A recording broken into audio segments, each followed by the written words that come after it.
বলতে হবে তিনি কে। সব আল্লাহর সামনে সারেন্ডার। আমরাও আল্লাহর ইচ্ছার সামনে সারেন্ডার। আল্লাহর কোনো বিধান দিয়ে যদি কেউ কোনো নসিহত করে, আপনি শুনবেন না? না রেগে যাবেন? আল্লাহর আইন দিয়ে যদি আপনাকে আদেশ করা হয়, উপদেশ দেওয়া হয়, আপনি শুনবেন না? নাকি রিয়্যাক্ট করবেন? না, খবরদার, রিয়্যাক্ট করা যাবে না। আল্লাহর বিধানের সামনে বিশ্বাসী বান্দার কোনো অপশন থাকে না, কথা থাকে না। চিল্লায় বলেন ঠিক কিনা? ঠিক যেমন সাইয়েদনা ইব্রাহিম আলাইহিস সালাম আত্মসমর্পণ করেছেন। আল্লাহ তাআলা বলেন, ইয ক্বালা লাহু রাব্বুহু আসলিম ক্বালা আসলামতু লিরাব্বিল আলামিন। যখন আল্লাহ সাইয়েদনা ইব্রাহিম আলাইহিস সালামকে বললেন, ও ইব্রাহিম, ইসলাম ধর্ম গ্রহণ করো, আত্মসমর্পণ করো, সারেন্ডার করো, আল্লাহর খালিল ইব্রাহিম আলাইহিস সালাম কোনো কথা চিন্তা না করে, ডানে বায়ে না তাকিয়ে, কোনো কিছু না ভেবে মুহূর্তেই বলে আসলামতু লিরাব্বিল আলামিন। গোটা বিশ্বের রব আল্লাহর সামনে আমি ইসলাম ধর্ম গ্রহণ করলাম, সারেন্ডার করলাম। সুবহানাল্লাহ বলে। আল্লাহ বলতে দেরি, সারেন্ডার করতে দেরি নাই। এভাবে নিজেকে আল্লাহর সামনে সঁপে দিতে হবে। আবার সাইয়েদনা ইউসুফ আলাইহিস সালাম বললেন, তাওয়াফফানি মুসলিমান ওয়া আলহিকনি বিস-সালিহিন। ও আল্লাহ, মুসলিম হিসেবে তুমি আমাকে মৃত্যু দাও, আর নেককারদের সাথে তুমি একত্রিত হওয়ার তৌফিক দাও। তাহলে আত্মসমর্পণকারী হিসেবে আমরা বাঁচতেও চাই, মরতেও চাই, ঠিক কিনা বলেন? আমার প্রিয় ময়মনসিংহবাসী, এই যে এই দিকটাতে আপনাদের কষ্ট হচ্ছে না? আপনারা যদি চিৎকার চেঁচামেচি করেন, সাউন্ড ঠিক হবে, কারণ লক্ষ লক্ষ জনতা, সবাই চিৎকার করলে আমার সাউন্ড শুনবেন কি করে? এরপরে যে ধুলা বালি, খুব ডাস্ট, খুব নয়েজি এরিয়া হয়ে গেছে এই জায়গাটাতে। আমি বলবো জায়গা না পেলে পেছনে যান। আপনি ধাক্কাধাক্কি করে সামনে আসলে শৃঙ্খলা নষ্ট হবে। কোরআনের মাহফিলে শৃঙ্খলা নষ্ট করা কাম্য নয়। আওয়াজ করবেন না, বসে যান। বসতে না পারলে দাঁড়িয়ে থাকুন, না পারলে আস্তে আস্তে সেফ জোনে যান। যেখানে দেখতেছি ধাক্কা মারামারি, আমি ওখানে যাব কেন? কি বলেন? বাইরে অনেক শত শত এলইডি দেওয়া, এলইডিতে দাঁড়িয়ে শুনুন। এই জায়গায় ধাক্কা, ওই ধাক্কার মধ্যে আমি যে ধাক্কা দেওয়ার দরকার আছে বলেন তো? একটা জায়গায় এমনি ধাক্কি, তো আমি রোজা রেখে ওইখানে ধাক্কি করলে পরিবেশটা কি ভালো হবে না খারাপ হবে? হ্যাঁ, একটু দায়িত্বশীল আচরণ করুন, কেউ বললে আমি ঠান্ডা হব এমন না, মেহেরবানি করে বসুন। পেছনের ভাইদেরকে দেখতে দিন, কথা শুনতে দিন, মেহেরবানি করে বসুন। মাশাআল্লাহ, এই তো মাশাআল্লাহ, ময়মনসিংহ অনেক কথা শুনে, মাশাআল্লাহ। হ্যাঁ, থামুন, বসুন। কেউ কিছু ছুঁড়ে মারবেন না, মেহেরবানি করে। খালি বোতল, খালি কাগজ ছুঁড়ে মারবেন না, মাশাআল্লাহ। তাহলে 10টা বৈশিষ্ট্যের প্রথম বৈশিষ্ট্য হচ্ছে আমরা আল্লাহর সামনে সারেন্ডার করব। আল্লাহর আদেশের সামনে আমার কোনো অপশন নাই যে আমি এটা চয়েস করলেও পারি, না করলেও পারি, মানলেও পারি, না মানলেও পারি, এরকম অপশন ইখতিয়ার কি আল্লাহ আমাকে দিয়েছে? না। সারেন্ডার। আল্লাহ তুমি যা বলেছো, আমান্না আতা'না আমান্না আসলামনা, আল্লাহ মেনে নিলাম, শুনলাম, পালন করলাম। এটাই হচ্ছে মুসলিমের বৈশিষ্ট্য। আমার প্রিয় ময়মনসিংহের ভাইয়েরা, এই দুনিয়াতে সব নবীরা মুসলিম ছিলেন। সব নবীরা সাইয়েদনা ইব্রাহিম আলাইহিস সালামের মতো, ইউসুফ আলাইহিস সালামের মতো আল্লাহর আদেশের সামনে আত্মসমর্পণ করেছে। আল্লাহর সামনে নিজেকে সঁপে দিলেই সম্মান, আল্লাহর সামনে আত্মসমর্পণ করলেই ইজ্জত। ইসলামকে রেখে দিয়ে অন্য কোথাও ইজ্জত খুঁজলে আমাদেরকে বেইজ্জতি করে ছাড়বেন কে? এজন্য ওমরে ফারুক রাদিয়াল্লাহু তাআলা আনহু বলতেন, নাহনু কওমুন আ'আজ্জানাল্লাহু বিল ইসলাম ফাইন বিতাগাইনাল ইজ্জাতা বিগাইরিহি আদাল্লানাল্লাহ। আমরা এমন জাতি, যে জাতিকে আল্লাহ তাআলা ইসলামের মাধ্যমে সম্মানিত করেছেন। ইসলাম ছাড়া অন্য কোথাও যদি আমরা সম্মান খুঁজি, আমাদেরকে বেইজ্জত করবেন কে? আমাদের সম্মান ইসলামেই। ইসলাম সময়ের অপরিহার্য বাস্তবতা। স্যামুয়েল হ্যান্টিংটন একটা বই লিখে গোটা বিশ্ব কাঁপিয়েছেন, দ্য ক্ল্যাশেস অফ সিভিলাইজেশন, সভ্যতার সংঘাত। এই পৃথিবীতে অনেক সভ্যতার উত্থান হয়েছে, পতন হয়েছে। প্রিয় ময়মনসিংহবাসী, আমার কথা শুনতেছেন? হ্যাঁ, শুনতেছেন? আওয়াজ করে পড়েন তো লিল্লাহে তাকবীর। সবাই পড়েননি? এত লক্ষ মানুষ তাকবীর দিলে এই আওয়াজ হয়, আমি বিশ্বাস করি না। সবাই পড়েন নাই, সবাই গলা ছেড়ে দিয়ে আওয়াজ করে পড়ুন তো, লিল্লাহে তাকবীর, লিল্লাহে তাকবীর, লিল্লাহে তাকবীর। দ্য ক্ল্যাশেস অফ সিভিলাইজেশন, সভ্যতার সংঘাত। স্যামুয়েল হ্যান্টিংটন একটা বই লিখে গোটা বিশ্ব কাঁপিয়েছেন। বিভিন্ন সভ্যতার উত্থান এই পৃথিবীতে ঘটেছে, আবার পতন হয়েছে। এই পৃথিবীতে এসেছে আর্য সভ্যতা, বৈদিক সভ্যতা, মেসোপটেমীয় সভ্যতা, মহেঞ্জোদারো সভ্যতা, সিন্ধু সভ্যতা, অনেক সভ্যতা। এখন চলতেছে পাশ্চাত্যের ডোমিনেশন, তারা এখন সুপার পাওয়ার। স্যামুয়েল হ্যান্টিংটন বলে এক সভ্যতা, এক সুপার পাওয়ার বেশি দিন প্রভাব খাটাতে পারে না। এই পাশ্চাত্যের এই সভ্যতারও একদিন কবর রচিত হবে, এটাও একদিন নিচে নামতে বাধ্য হবে। এরপরে এমন এক সভ্যতা দাঁড়াবে যে সভ্যতার পতাকার মধ্যে থাকবে লেখা লা ইলাহা ইল্লাল্লাহ নাহনু কওমুন আ'আজ্জানাল্লাহু বিল ইসলাম। আমরা এমন জাতি যে জাতিকে ইসলাম দিয়ে সম্মানিত করেছে কে? ফাইন ইবতাগাইনাল ইজ্জাতা বিগাইরিহি আদান্নাল্লাহ। ইসলাম ছাড়া অন্য কোথাও যদি আমরা সম্মান তালাশ করি, আমাদেরকে আল্লাহ তাআলা অপমানিত করে ছাড়বেন। আমার প্রিয় ভাইরা, প্রিয় ভাইরা, শান্ত হন, মেহেরবানি করে শান্ত হন। আপনারা চান যে ধাক্কাধাক্কি করে আমারা দেখার জন্য সামনে আসবেন, এরপর আমি দোয়া করে চলে যাই, এটাই চান নাকি? এটাই তো চান নাকি? তো এই যে আমি তো দেখতেছি বাম দিকে লক্ষ লক্ষ জনতা দাঁড়িয়ে আছে, হাজার হাজার মানুষ দাঁড়িয়ে আছে। আপনাদের সমস্যা কোথায়? এদিকে, এই দিকটাতে কি?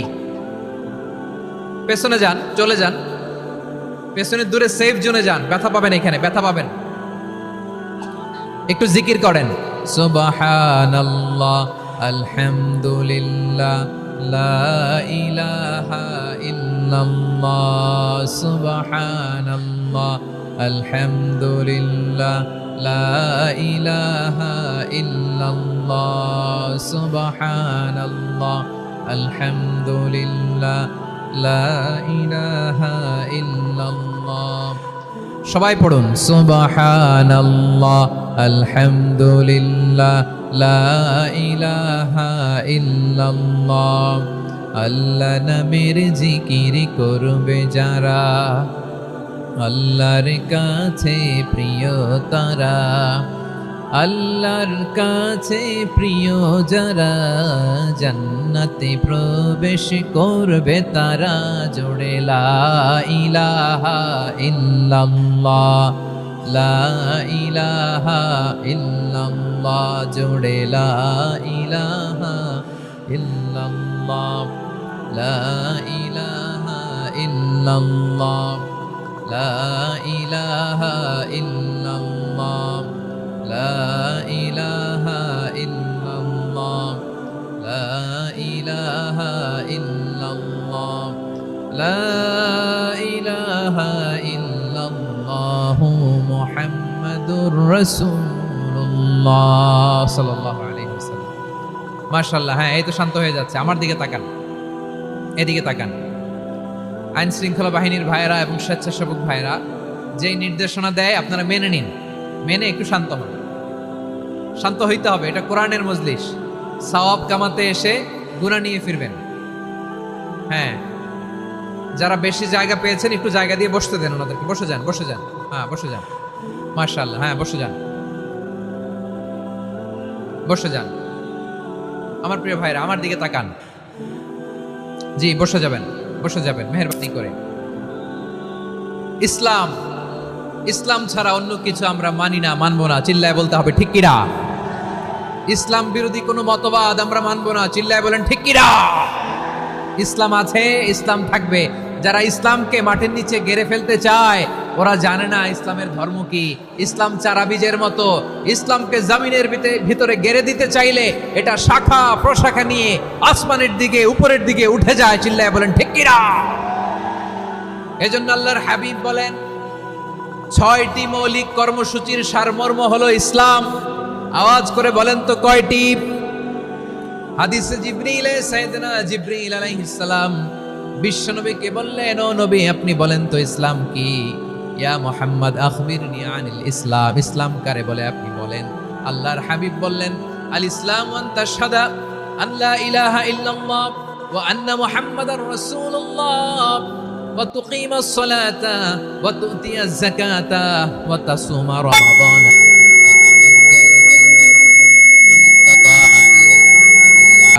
আল্লাহর হাবিব ফরমান 6টি মৌলিক কর্মসূচির সারমর্ম হলো ইসলাম।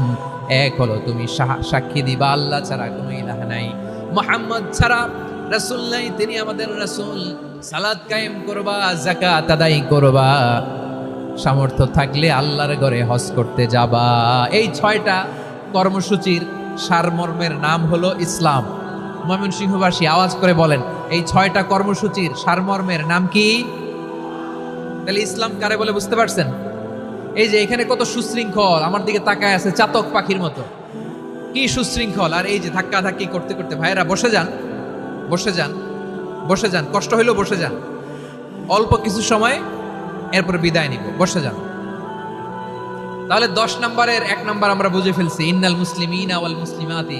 আল্লাহ বলেন মুসলিম পুরুষ এবং নারী আমার কাছে প্রিয়, যারা আমি আল্লাহর আদেশের সামনে নিজেদেরকে সোপর্দ করে দেয়, সারেন্ডার করে দেয়, আমি আল্লাহর বিধানের সামনে নিজেকে সঁপে দেয়, আমি আল্লাহর ইচ্ছার সামনে নিজের ইচ্ছা বিসর্জন দেয়, আমি আল্লাহর সামনে সে সারেন্ডার করে, আত্মসমর্পণ করে, সেই মুসলিম। ঠিক কিনা বলেন? তাহলে 1 নম্বর বৈশিষ্ট্য ইন্নাল মুসলিমিনা ওয়াল মুসলিমাতি। এরপরে আল্লাহ বললেন ওয়াল মুমিনিনা ওয়াল মুমিনাতি, বিশ্বাসী নারী এবং পুরুষ, আত্মসমর্পণকারী নারী এবং পুরুষ যেমনি আল্লাহর কাছে প্রিয়, ইমানদার পুরুষ এবং নারীরাও আল্লাহর কাছে প্রিয়। পড়েন সুবহানাল্লাহ। মুমিনিনা ওয়াল মুমিনাতি। দেখেন, আমি আলোচনার শুরুতেই বলেছি এই আয়াতে আল্লাহ তাআলা পুরুষদের কথা বলার সাথে সাথে পাশাপাশি কাদের কথা বলেছেন? নারীদের কথা। আওয়াজ করে বলেন, কাদের কথা? হ্যাঁ, নারীদের কথা বলেছেন। এজন্য মুমিনিনা ওয়াল মুমিনাতি, আল্লাহ ইমানদার পুরুষদের যেমনি পছন্দ করেন, ইমানদার নারীদেরকেও তিনি পছন্দ করেন। ঈমান মানে হচ্ছে স্বীকৃতি দেওয়া। ঈমান মানে স্বীকৃতি দেওয়া। কিসের স্বীকৃতি? বিশ্বাসের স্বীকৃতি। কিসের? মাশাআল্লাহ, বিশ্বাসের স্বীকৃতি। এই পৃথিবীতে বিশ্বাসের দাম বড্ড বেশি। এই পৃথিবীতে সবচেয়ে দামি জিনিস কি? বিশ্বাস। বিশ্বাস ছাড়া এই জগৎ চলে? স্বামী স্ত্রীর সম্পর্ক কিসের উপর টিকে থাকে বলেন তো? হ্যাঁ, বিশ্বাসের উপর টিকে থাকে। স্বামী স্ত্রীর সম্পর্ক টিকে থাকে বিশ্বাসের উপর। আচ্ছা, পার্টনারশিপে যারা ব্যবসা করেন, পার্টনারশিপের বিজনেস, এটা টিকে থাকে কিসের উপর? বিশ্বাসের উপর। এই জগৎটাই চলে বিশ্বাসের উপর। বিশ্বাসীরা এই পৃথিবীতে না থাকলে আল্লাহ এই পৃথিবীও টিকায় রাখতেন না। একজন বিশ্বাসী এই পৃথিবীর বুকে বেঁচে থাকলে আল্লাহ তাআলা এই পৃথিবী ধ্বংস করবেন না। চিল্লায় পড়েন আল্লাহু আকবার। এই পৃথিবীর সবচেয়ে দামি বস্তু বিশ্বাস, সবচেয়ে দামি। বিশ্বাস দিয়ে এই পৃথিবী চলে। এজন্য জ্ঞানীরা বলে বিশ্বাসে মিলায় বস্তু, তর্কে বহুদূর। বলে না? বিশ্বাসে মিলায় বস্তু, তর্কে বহুদূর। বিশ্বাসে এই পৃথিবী টিকে থাকে। আচ্ছা দেখেন, ঢাকা থেকে একজন লোক কক্সবাজার যাবে। প্রিয় ময়মনসিংহবাসী আওয়াজ করে বলেন, কই যাবে? ডবল ডেকার বাস আছে না, যেগুলোতে ঘুমায় ঘুমায় যাওয়া যায়। তো দেখবেন অনেক প্যাসেঞ্জার বাসে উঠে আস্তে করে ব্ল্যাঙ্কেট নিয়ে, কম্বল নিয়ে ঘুম দিতেছে। ঘুম দেখেন তার কি বিশ্বাস ড্রাইভারের উপরে।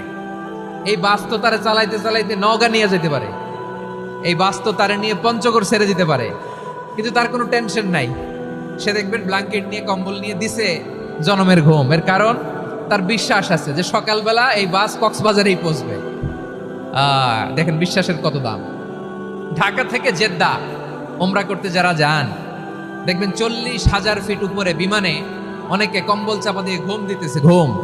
এই বিমান 40,000 ফিট উপর দিয়ে পাইলট চালায়া এটাকে আফ্রিকার জঙ্গলে নিয়ে যায় নাকি ভারত মহাসাগরে নিয়ে যায়, তার কোনো টেনশন নাই। সে ঘুম, কারণ তার পাইলটের উপর, এই এয়ারলাইন্সের উপর বিশ্বাস আছে যে সকালবেলায় এটা জেদ্দা আন্তর্জাতিক বিমানবন্দরে ল্যান্ড করবে। ঠিক কিনা বলেন?